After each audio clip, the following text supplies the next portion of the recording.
dur de voir ce qui pourrait provoquer un choc positif de croissance en France. Et nous ne prévoyons pas plus de 1,1% de hausse cette année. Le reste du monde ne nous aidera pas et les enquêtes de conjoncture auprès des entreprises, malgré leur récente amélioration, laissent peu d'espoir d'une accélération décisive capable de nous faire changer d'orbite. Difficile dès lors d'espérer une accélération brutale de la conjoncture interne à la veille des élections présidentielles. Il faut donc s'attendre à un premier semestre compliqué avec une consommation atone, pénalisée par un pouvoir d'achat en berne, et un investissement sans ressort. La faiblesse des taux d'intérêt et le dispositif de suramortissement n'y changeront rien. Face à la montée des incertitudes et à un monde de plus en plus risqué, les entreprises resteront d'une extrême prudence. Sur le marché intérieur, la conjoncture manque d'impulsion et l'appareil de production est finalement assez peu sollicité. En d'autres termes, le parc de machines et d'équipements déjà en place est capable d'absorber une hausse des commandes sans trop de difficultés. À cela s'ajoute la période préélectorale qui rend les entreprises frileuses. Surtout que l'issue du scrutin est très incertaine et qu'une redistribution totale des cartes n'est pas improbable.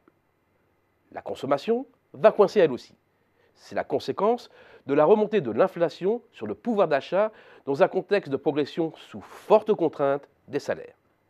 Et les ménages ne bénéficieront pas cette fois-ci du coup de pouce providentiel de la cagnotte pétrolière pour dépenser davantage.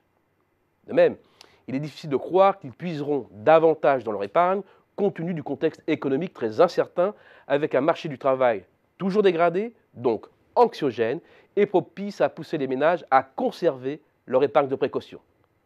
Les Français vont donc progressivement se mettre en mode plus défensif et limiter leurs achats. Côté commerce extérieur, il ne faut pas surestimer la baisse de l'euro. Certes, la baisse de la monnaie unique est favorable aux exportateurs. Elle rend les produits français plus compétitifs.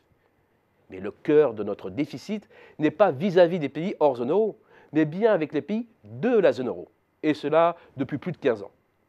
Bien entendu, au sein même de la zone euro, les produits français deviennent plus compétitifs par rapport aux produits américains ou en provenance de la zone dollar, dont les prix augmentent.